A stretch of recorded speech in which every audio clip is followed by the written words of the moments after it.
এরপর বক্তব্য রাখার জন্য আমি অনুরোধ করব ভারতের মহামান্য সুপ্রিম কোর্টের মাননীয় বিচারপতি শ্রদ্ধেয় অনিরুদ্ধ বসু বিচারপতি অনিরুদ্ধ বসু।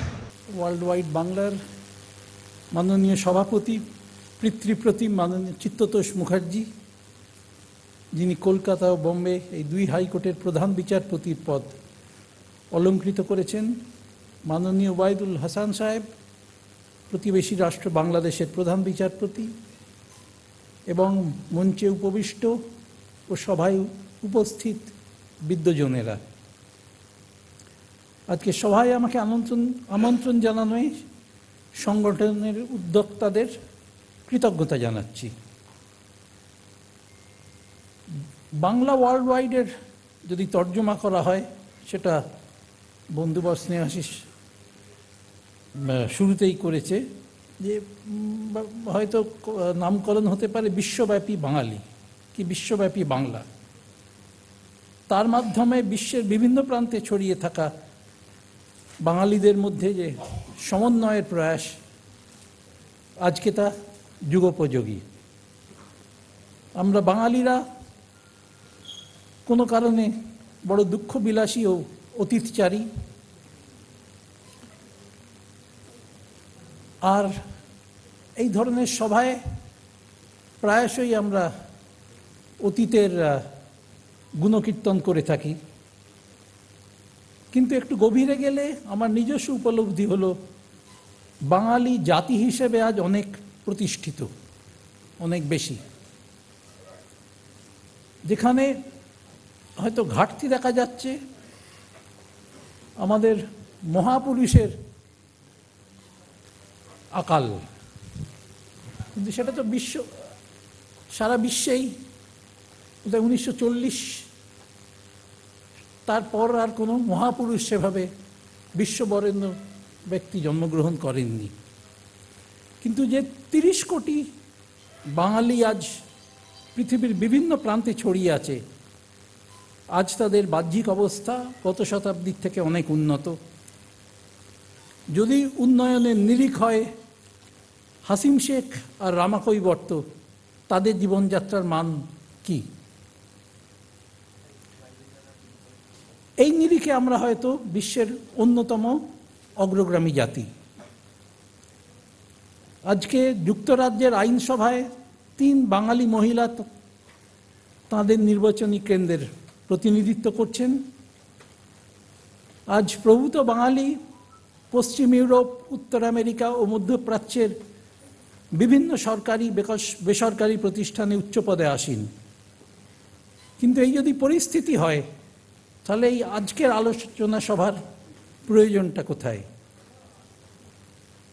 তা যদি বিশ্লেষণ করি, তাহলে আমি দেখি এই যে আপাত উজ্জ্বল পরিস্থিতি, তার মধ্যে বাঙালি জাতির সমষ্টিগত উন্নয়নের একটা বড় খাদ থেকে গেছে।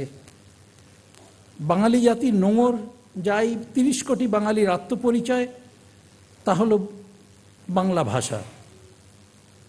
আর যদি বাংলা মাস ধরি, আর 24শে ফাগুন এখনো ভাষার মাস চলছে। ভাষা শহীদদের যে স্বীকৃতি দিয়েছে রাষ্ট্রপুঞ্জের 21শে ফেব্রুয়ারি আন্তর্জাতিক মাতৃভাষা দিবস হিসেবে, তা সারা পৃথিবীর সব ভাষাকেই সমান গুরুত্ব দিয়েছে।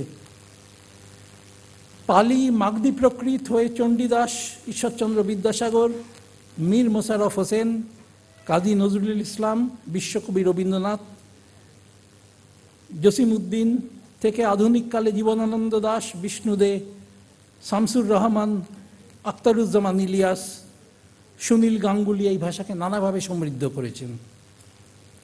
বাংলা ভাষা চিরকালই বহির্জগৎকে আলিঙ্গন করেছে।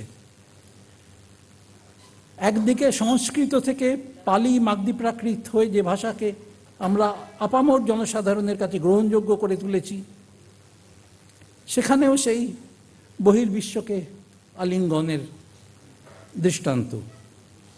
অন্যদিকে বিভিন্ন বিদেশি উপাদানও আমাদের ভাষাকে চলমান করে তুলেছে। তৎকালীন তুর্কীয় সুলতান শামসুদ্দিন ইলিয়াস শাহ বাংলাকে প্রথম সরকারি ভাষা হিসেবে প্রচলন করেন। 1400 শতাব্দীর শেষের দিকে।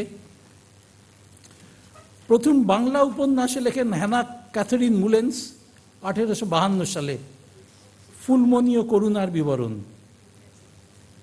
বাংলা মুদ্রণ লিপির পেছনে নাথানিয়েল ব্রাসি হ্যালেড, চার্লস উইলকিন্স, তাদের প্রচেষ্টা ও আবেদন অনস্বীকার্য। অবশ্য এখানে আমাদের পঞ্চানন কর্মকারকে মনে রাখতেই হবে। আজকের বিশ্বে কিন্তু বাংলা ভাষার উন্নয়নের ধারা স্তিমিত। এই ভাষাকে ভিত্তি করেই বাঙালির উত্তরণ, এবং আজকে 8ই মার্চ আমরা নারী দিবস পালন করছি, কিন্তু গতকালই 7ই মার্চ চলে গেছে সেই বঙ্গবন্ধু শেখ মুজিবুর রহমানের উদাত্ত ভাষণ, যা বাঙালির ভাষাভিত্তিক জাতিসত্তাকে এক অনন্য রাজনৈতিক মাত্রা যোগ করে এবং বাংলা ভাষার অপ্রয়োজনীয়তা ধারণা দুর্ভাগ্যবশত আজকে বাঙালির অস্তিত্বকেই বিপন্ন করছে।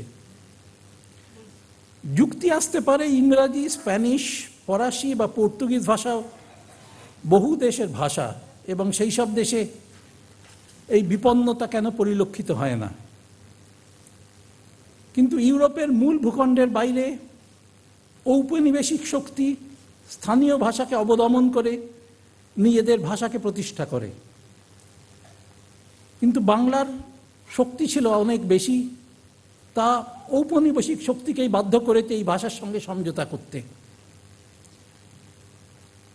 আজ চিন্তাশীল বাঙালি কিছুটা শঙ্কিত এই ভাষার ভবিষ্যৎ নিয়ে।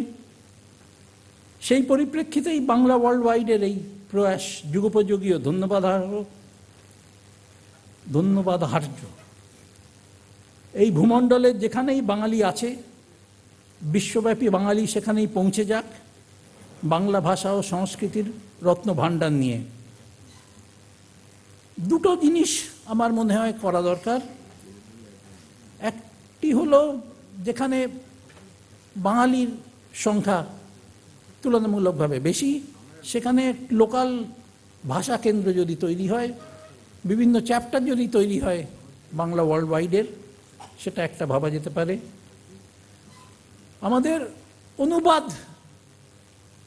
খুব যত্ন নিয়ে ভাবতে হবে, কারণ আমাদের দুই বাংলা মিলিয়েই বহু বড় বড় লেখক লেখিকা তারা আন্তর্জাতিক স্বীকৃতি সেভাবে পাননি। তার কারণ তাদের অনুবাদ সঠিক সেভাবে করা হয়নি। অথচ আপনারা মার্কেজ দেখুন কিংবা হোসে সারাগামো, তাদের ইংরেজি ট্রান্সলেশন দেখলে মনেই হবে না যে এটা ভিন্ন ভাষায় লেখা। তৃতীয়ত, আমাদের বাংলা সংস্কৃতিতে এক ধরনের সিনক্রেটিজম, সমন্বয়কারী সংস্কৃতি আছে, যেটা মূলত অসমোসিস পদ্ধতিতে সাবঅল্টার্ন লেভেল থেকে উঠে এসছে উপরে। সাবঅল্টার্ন হলে অন্তজ বোধহয় কতটা সঠিক হবে না, পবিত্রবাবু আছেন, সাবঅল্টার্নের বাংলাটা কি হবে? না, নিম্নবর্গীয়টা অ্যাভয়েড করতে চাইছি।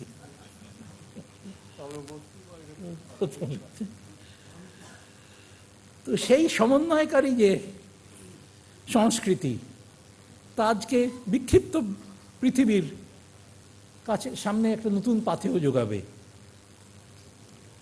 আজকের বিভেদমুখী পৃথিবীর কাছে একটি বিকল্প রাখতে পারে। এই বলেই আমার বক্তব্য শেষ করছি। নমস্কার।